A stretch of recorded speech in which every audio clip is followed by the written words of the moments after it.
Okay, we've got to talk about the Nazca mummies. So get in here, guys. This is Jack with Cosmic Root. I'll talk about UFOs and the paranormal.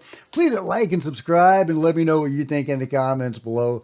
Yeah, what we're looking at right now is the more or less human-sized being known as Joyce, after Joyce Mantia or Joyce Mantia. I can never say his name quite right. I want to say this is the specimen that was previously known as Fernando, and it was the first male Nazca mummy, or the first one that clear male genitalia that was, visible. And many think this may be a counterpart to Montserrat because of the gold disc in his head. And Montserrat also had a gold disc in her head. And Montserrat was clearly female and indeed was pregnant at the time of her death. And in fact, the fetus inside Montserrat is one of the most startling pieces of evidence that we have. The fetus known as Raphael, a tridactyl fetus inside a tridactyl being, impossible to fake. So yeah, the Nazca mummies are legit. They're being studied. More images and information is coming out about these things all the time. It's just really incredible. Yeah, here's, for example, the mini implants of Montserrat, or, what you can see on these scans. Isn't that incredible? These beings had implants, some of them all throughout their bodies. We still don't know what these implants are or what their purpose was.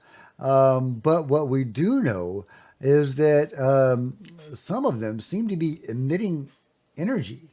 As Wixie says, energy emitting from a 1,000-year-old implant. Josephina, a tridactyl 60 centimeter being discovered with the Nazca mummies, has an implant across her chest that is emitting energy after 1,000 years. It's crazy, guys. Yeah, what are these implants? What did they do? What energy are they still transmitting? How are they powered? How are they still sending energy? So many questions. I hope we get answers to these. Man, I want to know all about these implants. To me, the implants are one more piece of evidence that the Nazca mummies are connected to the abducting race or races that are still abducting people today. The abducting race or races, they like to create hybrids. They're still doing it today. The Nazca mummies appear to be hybrids from what we can tell of the DNA so far. And I think we need more and better DNA analyses done at the most top tier labs possible. But it's still really incredible what we have. And it does seem to indicate that they are hybrid beings. At least the human-sized ones appear to be hybrid beings. And yeah, so Nazca beings have implants. Also, modern abductees have implants very often. We don't know what the purpose of either are. Both are quite anomalous. Now, the ones that the Nazca mummies have are bigger and, clunkier, I guess you could say, different from the tiny implants that are designed to avoid detection in modern-day abductees. And that could be the difference, is that modern-day abductees, those implants are designed to be hidden. Then, in fact, sometimes they'll even move if you try to remove them. They'll move away from the doctor that's trying to remove them. Oh, it's wild stuff. But yeah, we're trying to figure out what these energy things are. What's going on there? As Feminist Love Letter says, the function of the implants remains an enigma. How can 1,000-year-old bodies have active implants today? What exactly are they emitting? And for what purpose? Yeah, that's right. And here they are trying to, determine. I don't know if you can hear Benny in the background. Benny's going nuts. Benny loves the Nazca mummies. Benny's all about the Nazca mummies. He thinks these are awesome. Oh, look at that. It's just, so yeah, they're detecting the energy coming off of these implants, which is nuts. What the what, guys? What the what? What are your theories about what this energy is, what its function is? Where is it going to?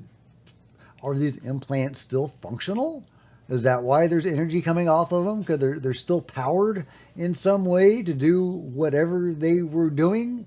If so, that indicates they definitely didn't simply serve a structural purpose For example, one of the Nazca mummies had a wound over her clavicle.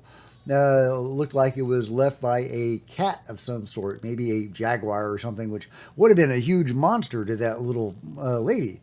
But there was an implant over her clavicle, and some speculated that maybe that was structural to assist with the wound with a broken clavicle.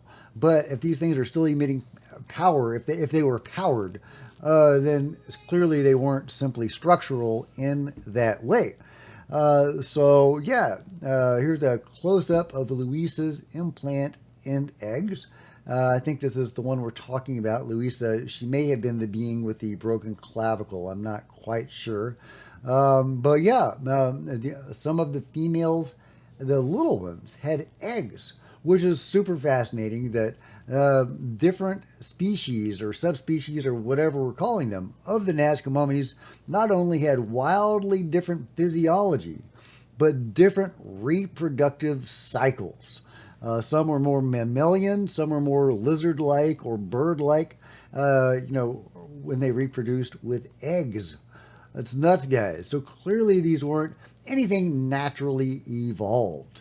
You don't get a bunch of tridactyl beings all with the same tridactyl template with radically different physiologies and reproductive systems in any natural evolution. These were created beings. These were clearly, to my mind, hybrids. I don't really see any other plausible explanation. Tim Alberino was very impressed by Maria. Here he is in the corner. He's got it cut off. My big head is cutting Timothy off. Sorry, Tim. But he's discussing how impressed he was by Maria and how he instinctively thought she was real. But he didn't feel that way for the little guys. But this one, like, viscerally struck me as real. Like, this was alive. This thing was living and breathing and walking around. Okay. But when I walked up to the next to Maria there, you can't see it, but behind me, there's the smaller ones. They're like, I think they're 2 feet tall. They don't look like that. And you can't, there's one behind me there. You can't see it. And I thought immediately, these don't strike me as real. Like they weren't living and breathing. Their bone structure's wrong. The joints look weird. I just can't imagine this thing walking around. But that doesn't mean that those small ones aren't real artifacts. I think they are. I think they're effigies. I think they're dolls. Well, then they were egg-laying dolls, Tim. Yeah, sorry, these were indeed living beings. Now, they may not have walked. They may have floated or levitated or hovered or something or walked very weirdly. People who have seen gray aliens walk sometimes say they walk very stiffly and weirdly and awkwardly, as if they, weren't really meant to walk. And they sometimes will levitate or hover.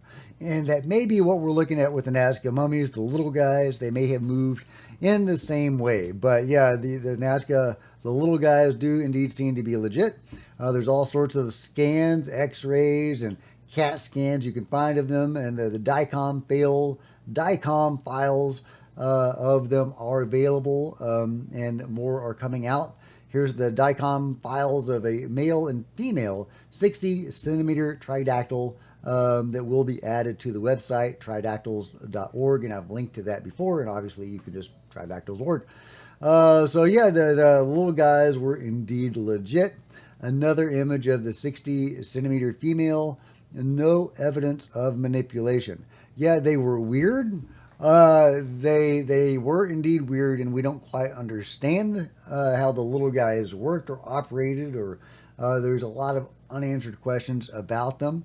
But they do seem to have been real and living beings and not simply artifacts or dolls created during the period. However, there were constructs and there were dolls made, but they look different from that. And they are clearly dolls. And but that's the whole thing, and I've gone over all of that before. But these are amazing specimens of once living beings that were interacting with the peoples of the time. And indeed, I've shown multiple textiles and pieces of artwork that the humans in the Nazca region were using to depict the Nazca beings.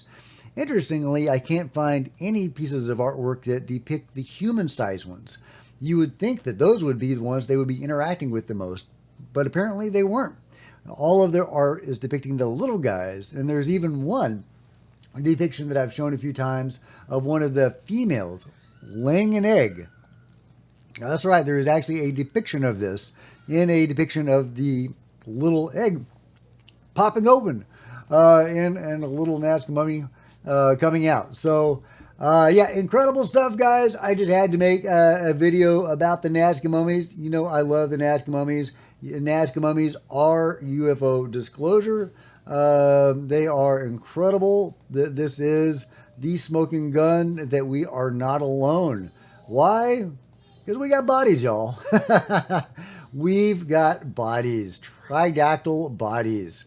And Timothy Alberino has been there and he's seen them and he was really impressed, and he believes that at least the human-sized ones, like Maria, were indeed once living beings, as indeed they were. But let me know what you guys think about it all in the comments below. Like and subscribe. Hit the bell to be notified of future videos. You don't want to miss a thing. Join me on social media. There's Facebook and Twitter links below. Love to see you guys there. If you want to support Cosmic Road in a bigger way, consider grabbing a coffee mug or a t-shirt in the merch store below, or becoming a channel member. Channel members are rock stars, and I really appreciate you guys' support. Thank you so much. Meanwhile, there's plenty of other videos on the channel, and I'll see you next time. This is Jack and Benny with Cosmic Road, signing out.